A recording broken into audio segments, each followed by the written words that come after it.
You know, so driving the, right now I'm driving the Subaru, and between, the Subaru isn't a little car, but it's not a full SUV, the Forester, but, you know, it's a bigger vehicle.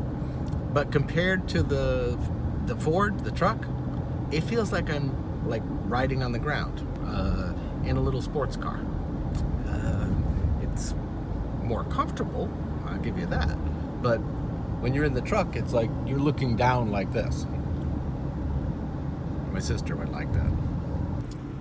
Well, I just went to the library and uploaded a video.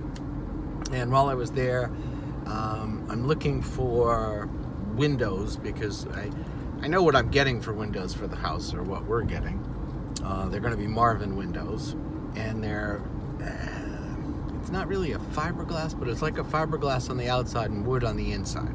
I think that's where we're going.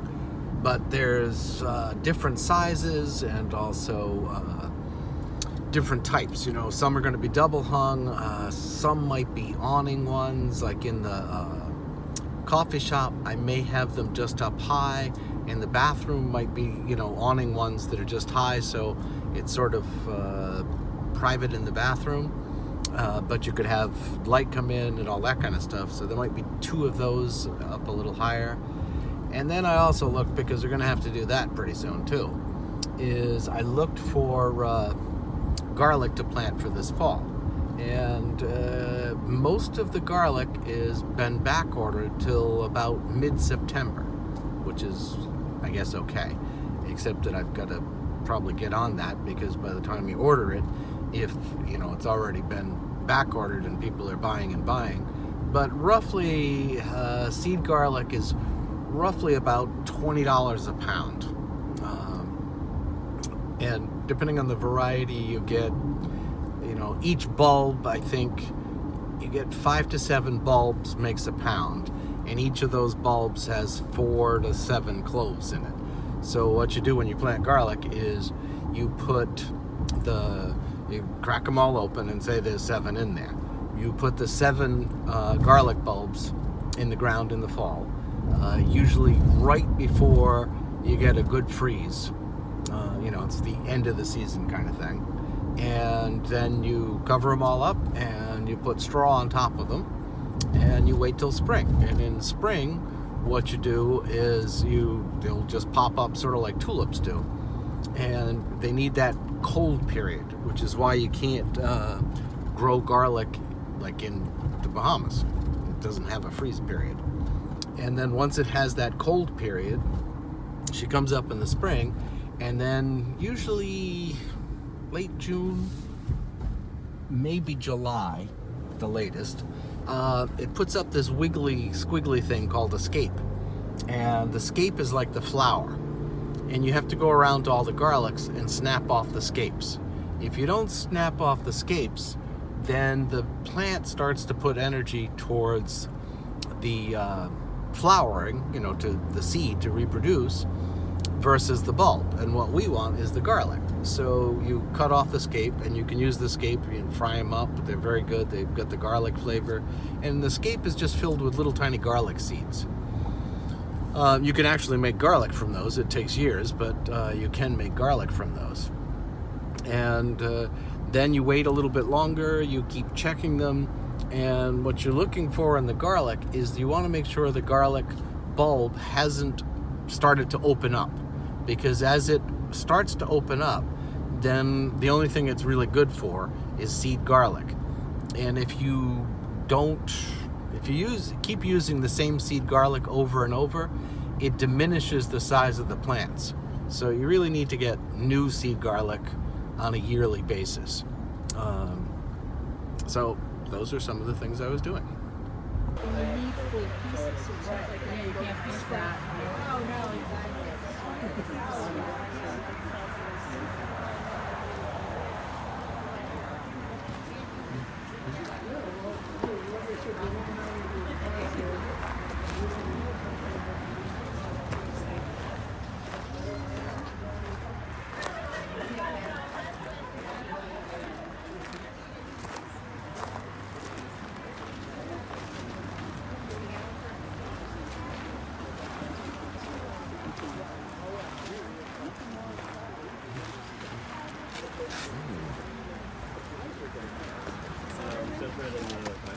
is all together? Yeah. 25.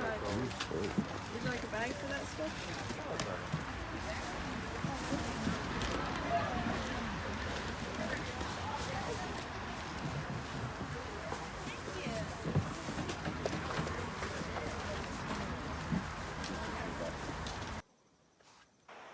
Just got back from the farmer's market, and I got some zucchinis, some baby patty pans, garlic, peppers, tomatoes. These probably won't make it to Vermont. String beans, a little bit on the big side, but they'll work. And little potatoes. So most of this stuff is going to go to Vermont. I think I'm going to Vermont tomorrow. Bring this up there and it'll all get eaten, believe me.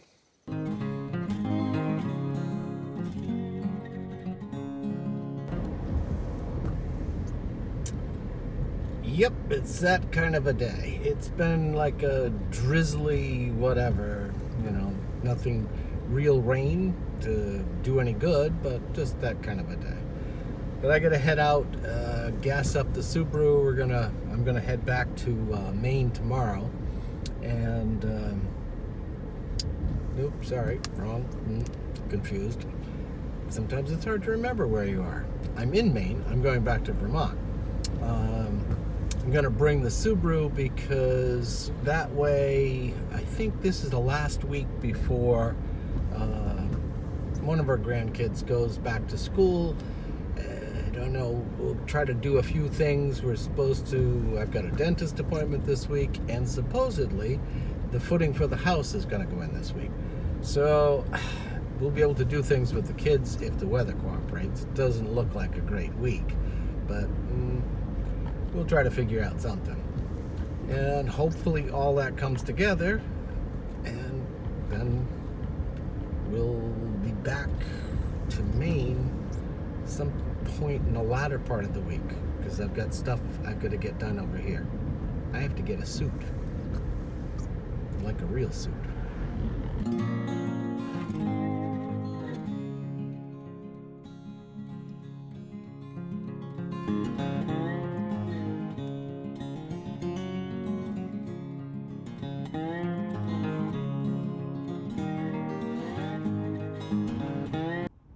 Just stopped at Stonewall Kitchens and picked up a couple of jellies, jams. I don't know what they are exactly, but peach amaretto. Our granddaughter has a strong affinity for them, so I said, well, I gotta go out and get gas for the car, and I might as well stop there, pick some of that up, so that way when I go back tomorrow, they'll have that. I mean, she goes through it quite a bit, and they're not even on sale on the seconds department at the one in Rochester. They're still not giving it away, but she likes it.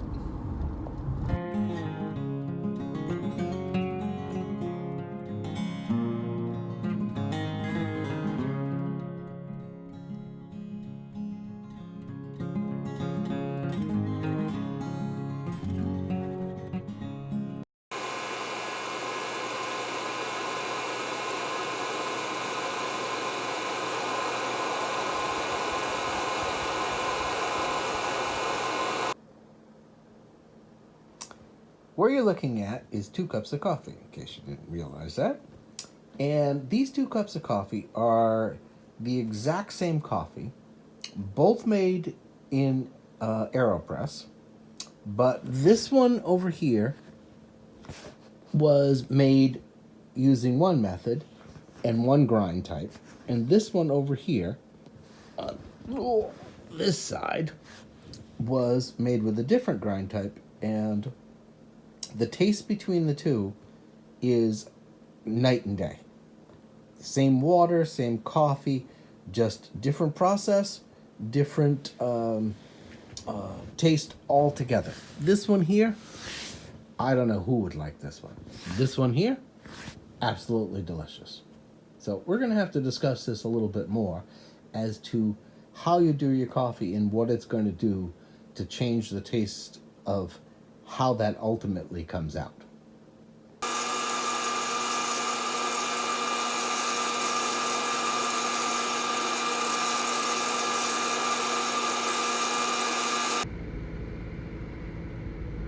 headed, for the end of today anyway, some people we've known for a long time here in Acton, Maine.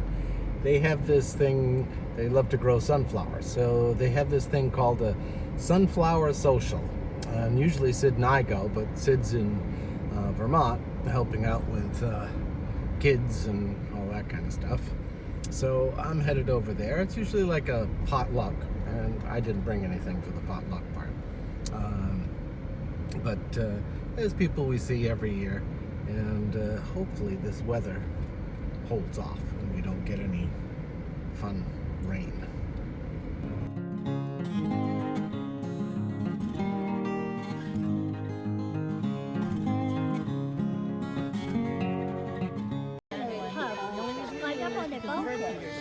And I have a full. I mean, not like that, but they get rid of it.